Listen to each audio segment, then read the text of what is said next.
ముఖ్యమంత్రి చంద్రబాబు అధ్యక్షతన రాష్ట్ర మంత్రివర్గం భేటీ అయింది. ఆర్థిక మంత్రి పయ్యావుల కేశవ్ బడ్జెట్ ప్రతులను సీఎం చంద్రబాబు, ఉప ముఖ్యమంత్రి పవన్ కళ్యాణ్లకు అందజేశారు. 2026-27 వార్షిక బడ్జెట్ కు మంత్రివర్గం ఆమోద ముద్ర వేసింది. అనంతరం అసెంబ్లీలో బడ్జెట్ ను ప్రవేశపెట్టే నిమిత్తం ప్రతులతో మంత్రి పయ్యావుల కేశవ్ బయలుదేరి వెళ్లారు. ముఖ్యమంత్రి చంద్రబాబు అధ్యక్షతన రాష్ట్ర మంత్రివర్గం భేటీ అయింది. ఆర్థిక మంత్రి పయ్యావుల కేశవ్ బడ్జెట్ ప్రతులను సీఎం చంద్రబాబు, ఉప ముఖ్యమంత్రి పవన్ కళ్యాణ్లకు అందజేశారు. 2026-27 వార్షిక బడ్జెట్ కు మంత్రివర్గం ఆమోద ముద్ర వేసింది. అనంతరం అసెంబ్లీలో బడ్జెట్ ను ప్రవేశపెట్టే నిమిత్తం ప్రతులతో మంత్రి పయ్యావుల కేశవ్ బయలుదేరి వెళ్లారు. అసెంబ్లీలో రాష్ట్ర బడ్జెట్ సమర్పణకు ముందు ఆర్థిక మంత్రి పయ్యావుల కేశవ్ తాడేపల్లి క్యాంపు కార్యాలయంలో అధికారులతో కలిసి ఘనంగా పూజా కార్యక్రమాలు నిర్వహించారు. రాష్ట్ర బడ్జెట్ పై కోట్లాది మంది ప్రజలు ఎంతో ఆసక్తితో ఎదురుచూస్తున్నారు. రాష్ట్ర ఆర్థిక మంత్రి పయ్యావుల కేశవ్ ఈ రోజు అసెంబ్లీ బడ్జెట్ సమావేశాల్లో 2026-27 ఆర్థిక సంవత్సరానికి సంబంధించి బడ్జెట్ ప్రతులను అసెంబ్లీలో ప్రవేశపెట్టనున్నారు. బడ్జెట్ ప్రతులపై దైవానుగ్రహం ఉండాలని, రాష్ట్ర ప్రజలందరికీ ఈ బడ్జెట్ ద్వారా మేలు జరగాలని కోరుకుంటూ మంత్రి, ఆర్థిక శాఖ ముఖ్య కార్యదర్శి పీయూష్ కుమార్, ఆర్థిక శాఖ కార్యదర్శులు వినయ్ చంద్, రొనాల్డ్ రోజ్, ఆర్థిక శాఖ జాయింట్ సెక్రటరీ గౌతమ్ అల్లాడా, ఆర్థిక శాఖ డిప్యూటీ సెక్రటరీ సూరజ్ గనోర్ తదితర అధికారులతో కలిసి వేద పండితుల మంత్రోచ్చరణల మధ్య పూజా కార్యక్రమాలు నిర్వహించారు. అనంతరం మంత్రి పయ్యావుల కేశవ్ బడ్జెట్ ప్రతులతో అసెంబ్లీకి బయలుదేరి వెళ్లారు. రాష్ట్ర బడ్జెట్ ప్రవేశపెట్టనున్న నేపథ్యంలో విజయవాడలోని కనకదుర్గమ్మ దేవస్థానంలో ప్రత్యేక పూజలు నిర్వహించారు. ఆర్థిక మంత్రి రాష్ట్ర బడ్జెట్ ప్రవేశపెట్టనున్న నేపథ్యంలో విజయవాడలోని కనకదుర్గమ్మ దేవస్థానంలో ప్రత్యేక పూజలు నిర్వహించారు ఆర్థిక శాఖ ఉన్నతాధికారులు. ఇంద్రకీలాద్రిపై వేంచేసి ఉన్న అమ్మవారి పాదాల చెంత బడ్జెట్ ప్రతులను ఉంచి శాస్త్రోక్తంగా పూజలు జరిపించారు. ఈ కార్యక్రమంలో principal finance secretary Piyush Kumar IAS, ఆర్థిక శాఖ కార్యదర్శి D Ronald Rose IAS, Suraj Ganore IAS, Gautam Allada IA and AS పాల్గొన్నారు. ఆలయ ఈవో సీనా నాయక్ అధికారులకు ఘన స్వాగతం పలికి అమ్మవారి సన్నిధికి తీసుకుని వెళ్లారు. అర్చకులు బడ్జెట్ ప్రతులకు ప్రత్యేక పూజలు నిర్వహించి తీర్థ ప్రసాదాలు అందజేశారు. దర్శనం అనంతరం వేద పండితులు అధికారులకు ఆశీర్వచనం అందించారు. రాష్ట్ర అభివృద్ధి, ప్రజా సంక్షేమం లక్ష్యంగా రూపొందించిన బడ్జెట్ విజయవంతంగా అమలు కావాలని అధికారులు ప్రార్థించారు. సీఎం చంద్రబాబు ఆధ్వర్యంలో విశాఖపట్నం అన్ని విధాలుగా అభివృద్ధి చెందుతుందని, పెట్టుబడులకు స్వర్గధామంగా మారుతుందని మంత్రి నారాయణ, బీజేపీ రాష్ట్ర అధ్యక్షుడు మాధవ్ అన్నారు.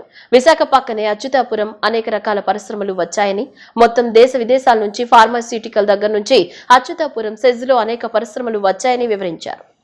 విశాఖపట్నంకి చెందిన ఆదిత్యాస్ కంపెనీకి చెందిన అవని హిల్ సైడ్ వెంచర్ బ్రోచర్ను పురపాలక మరియు పట్టణాభివృద్ధి శాఖ మంత్రి నారాయణ, బీజేపీ రాష్ట్ర అధ్యక్షుడు మాధవ్ ఆవిష్కరించారు.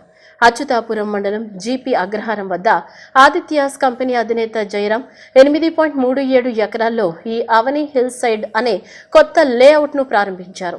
దీనికి సంబంధించిన బ్రోచర్ను విజయవాడలోని మంత్రి క్యాంపు కార్యాలయంలో ఇరువురు కలిసి ఆవిష్కరించారు. ఈ సందర్భంగా మీడియాతో మంత్రి నారాయణ మాట్లాడుతూ, గతంలో ఏలకోటలో 12 ఎకరాల్లో లేఅవుట్ పూర్తి చేశారని, ఇప్పుడు 8.37 ఎకరాల్లో కొత్త లేఅవుట్ ను ప్రారంభించారని తెలిపారు. ఒక వెంచర్ ను పూర్తి చేసుకుని మరొక వెంచర్ ప్రారంభిస్తున్న జయరాం బృందాన్ని ప్రత్యేకంగా అభినందిస్తున్నట్లు మంత్రి నారాయణ తెలిపారు. అనంతరం మాధవ్ మాట్లాడుతూ, తమ ఊరు విశాఖపట్నం పక్కనే అచ్యుతాపురం అనేక రకాల పరిశ్రమలు వచ్చాయని, మొత్తం దేశ విదేశాల నుంచి ఫార్మాస్యూటికల్ దగ్గర నుంచి అచ్యుతాపురం సెజ్లో అనేక పరిశ్రమలు వచ్చాయని వివరించారు. ఇలా అనేక మందికి గృహాలు అవసరం ఏర్పడిందని, ఆ విధంగా అచ్యుతాపురంలో ఒక మంచి సుందరమైన ప్రదేశంలో ఇళ్ల పక్కనే ఈ యొక్క అచ్యుతాపురం సంబంధించిన ప్రాంతంలో అవని విలేజ్ రిసార్ట్స్ నిజంగానే అద్భుతంగా ఉన్నాయని, రాబో కాలంలో ఎవరైతే ఇన్వెస్ట్ చేస్తారో వారందరికీ లాభదాయకంగా ఉంటుందని తెలిపారు. ఆదిత్యాస్ కంపెనీ యొక్క యజమాని జయరామ్ గారు అవని హిల్ సైడ్ ఒక వెంచర్ని ఈరోజు యాక్చువల్గా ప్రారంభించడం జరిగింది. ఇది 8.37 ఎకరాల్లో అచ్యుతాపురం మండలంలో జీపీ అగ్రహారం దగ్గర ఏర్పాటు చేయబడింది. మీకు అందరికీ తెలిసిందే, ఈరోజు ఈ రాష్ట్రంలో గౌరవనీయ ముఖ్యమంత్రి గారి యొక్క అనుభవంతో, వారి యొక్క గుడ్ విల్తో ఈరోజు ఎన్డీఏ కూటమి అనేక కంపెనీని రాష్ట్రానికి వచ్చేట్టుగా చేయడం జరిగింది. అందులో ప్రత్యేకంగా విశాఖపట్నానికి అనేక కంపెనీలు, గూగుల్ కావచ్చు, అనేక కంపెనీలు వచ్చినాయి. ఎప్పుడైతే కంపెనీలు వస్తాయో దానికి తగ్గట్టుగా హౌసింగ్ డెవలప్మెంట్ కూడా కావాలి. అందుకని ఈరోజు మున్సిపల్ శాఖలో అనేక రిఫార్మ్స్ తీసుకొచ్చాం. ఈరోజు టౌన్ ప్లానింగ్ దాంట్లో అనేక రిఫార్మ్స్ తీసుకొచ్చాం. ఎందుకు తీసుకొచ్చామంటే ప్రజలకు సులభతరంగా ఉండాలి, ఇబ్బందులు పడకూడదు అనే ఉద్దేశంతో. ఎందుకంటే ఎక్కువ ఇండస్ట్రీస్ వచ్చినప్పుడు ఆటోమేటిక్గా ఎక్కువ మందికి హౌసెస్ కావాలి, నివసించే వాళ్ళు ఎక్కువ ఉంటారు. ఈ యొక్క లేఅవుట్ని చక్కగా ఈరోజు వాళ్ళు వేసిన లేఅవుట్ వాళ్ళు చెప్పే ప్రకారం 100% వాస్తుందని, 100% క్లీన్ టైటిల్, స్పాట్ రిజిస్ట్రేషన్ అని, అదేవిధంగా 40 feet బ్లాక్ టాప్ రోడ్ వేశారని, అదేవిధంగా electricity, water supply, drainage facilities పూర్తిగా కల్పించామని చెప్పారు. అదేవిధంగా పార్క్ ఇన్ఫ్రాస్ట్రక్చర్, అది విత్ కాంపౌండ్ వాల్, అదేవిధంగా అవెన్యూ ప్లాంటేషన్, ఇవన్నీ చక్కగా చేసి ఈరోజు ఈ యొక్క సేల్స్కి వచ్చారు వాళ్ళు. వారిని మరొకసారి నేను ప్రత్యేకంగా అభినందిస్తూ, ఆల్రెడీ వాళ్ళు 12 ఎకరాలు ఎలకోటలో ఒక లేఅవుట్ వేసి దాన్ని పూర్తి చేయబడింది. ముఖ్యంగా జయరామ్ గారికి ఈ సందర్భంగా శుభాకాంక్షలు తెలియజేస్తున్నాను. మా ఊరు విశాఖపట్నం పక్కన ఏదైతే అచ్యుతాపురం ఉందో, అచ్యుతాపురంలో అనేక రకాల పరిశ్రమలు వచ్చాయి. మొత్తం దేశ విదేశాల నుంచి, ఫార్మాసిటీ దగ్గర నుంచి అచ్యుతాపురం సజ్జలో అనేక పరిశ్రమలు రావటం, అలాగే గ్రీన్ హైడ్రోజన్ ప్రాజెక్ట్ రావటం, అలాగే దాని పక్కన బార్క్ రావటం, బాబా అటామిక్ రీసెర్చ్ సెంటర్ రావటం, అలాగే దీంతో పాటు కొత్తగా అదన స్పర్శ రావటం, ఇవన్నీ రావటం కారణంగా అనేక మంది ఇళ్ళు కావాల్సిన అవసరం ఏర్పడింది. ఆ విధంగా అచ్యుతాపురంలో గత అనేక సంవత్సరాలు బట్టి అనేక రకాల లేఅవుట్ ఉన్నాయి. ఆ లేఅవుట్లు అన్నిటికీ కూడా ప్రాణం వచ్చే విధంగా ఈ లేఅవుట్ కూడా ఆ విధంగానే ముందుకెళ్లే విధంగా అన్ని రకాల ప్రమాణాలు పాటిస్తూ, ఏవైతే మన రేరా సంబంధించిన విధులు విధానాలు కూడా పాటిస్తూ ఒక మంచి సుందరమైన ప్రదేశంలో ఇల్లు పక్కనే ఈ యొక్క అచ్యుతాపురం సంబంధించిన ప్రాంతంలో అవని విలేజ్ రిసార్ట్స్ ఏవైతే ఉన్నాయో నిజంగానే ఒక అద్భుతంగా రాబో కాలంలో మరింతగా ముందుకెళ్ళి ఎవరైతే దాంట్లో ఇన్వెస్ట్ చేస్తారో వాళ్ళందరికీ లాభదాయకంగా ఉంటుందని చెప్పి, అలాగే రాష్ట్ర వ్యాప్తంగా అన్ని ప్రాపర్టీస్కి కూడా ఇప్పుడు రెక్కలు వచ్చాయి. పెద్ద ఎత్తున ప్రాపర్టీస్ యొక్క పరిస్థితి బాగుంది. అందరూ కూడా ఎవరైతే రియల్ ఎస్టేట్లో ఉన్నారో, అలాగే బిల్డర్స్ ఉన్నారో వాళ్ళందరికీ కూడా పెద్ద ఎత్తున ఊతం ఇచ్చే విధంగా గతంలో ఏదైతే నైరాశ్యం ఉందో ఆ నైరాశ్యం తొలగి ముందుకెళ్ళడానికి ఒక మంచి వాతావరణం ఏర్పడింది. గోదావరి నదీ తీరాన బలివే గ్రామంలో కొలువు తీరిన శ్రీ శ్రీ వలే రామలింగేశ్వర స్వామి సన్నిధిలో మహాశివరాత్రి ఉత్సవాలు అత్యంత వైభవంగా నిర్వహించేందుకు అన్ని ఏర్పాట్లకు సర్వం సిద్ధం చేసినట్లు మంత్రి పార్థసారథి చెప్పారు. మహాశివరాత్రి పండుగను పురస్కరించుకుని దేవస్థానంలో స్వామివారికి ప్రత్యేక అభిషేక కార్యక్రమాలు, పూజా కార్యక్రమాలు నిర్వహించనున్నారు. లక్షలాది మంది భక్తులకు ఎలాంటి ఇబ్బందులు లేకుండా అన్ని ఏర్పాట్లు పూర్తి చేసినట్లు పేర్కొన్నారు. నూజివీడు నియోజకవర్గంలోని ముసునూరు మండలం బలివే గ్రామంలో వేంచేసి ఉన్న శ్రీ బలివే రామలింగేశ్వర స్వామి మహాశివరాత్రి ఉత్సవాల ఏర్పాట్లపై అధికారులతో సమీక్షించేందుకు బలివే ఆలయానికి చేరుకున్న రాష్ట్ర గృహ నిర్మాణ, సమాచార, పౌర సంబంధాల శాఖ మంత్రి కొలుసు పార్థసారథికి ఆలయ పాలకవర్గం, కార్యనిర్వహణ అధికారి, ఆలయ అర్చకులు, ఆలయ మర్యాదలు, మంగళ వాయిద్యాలతో పూర్ణ కుంభంతో ఘన స్వాగతం పలికారు. స్వామివారిని దర్శించుకున్న మంత్రి కొలుసు పార్థసారథి అంతరాలయంలో అర్చకులు ప్రత్యేక పూజలు నిర్వహించి అనంతరం వేద పండితులు వేదాశీర్వచనం చేసి దుస్సెలవుతో సత్కరించి స్వామివారి చిత్రపటాన్ని, తీర్థ ప్రసాదాలను అర్చకులు అందించారు. ఉత్సవ ఏర్పాట్లపై వివిధ శాఖల అధికారులతో మంత్రి మరియు జిల్లా కలెక్టర్ సమీక్షించారు. భక్తులకు ఎక్కడా ఎటువంటి అసౌకర్యం కలగకుండా ఏర్పాట్లు చేయాలని, మహాశివరాత్రిని పురస్కరించుకుని బలివే వచ్చే భక్తులకు స్వామివారి దర్శనం కల్పించడంలో ప్రతి ఒక్కరూ కృషి చేయాలని, పుష్కర స్నానాలు చేసే ఘాట్ల వద్ద అధికారులు నిరంతరం పర్యవేక్షించాలని సూచించారు. జిల్లా కలెక్టర్ వెట్రిసెల్వి మాట్లాడుతూ భక్తులు మహాశివరాత్రిని పురస్కరించుకుని బలివే ఆలయం మరియు పట్టిసీమకు భారీగా వస్తారని అంచనా ప్రకారం అధికారులు అప్రమత్తం చేసి భారీ బందోబస్తు ఏర్పాటు చేశామని తెలిపారు.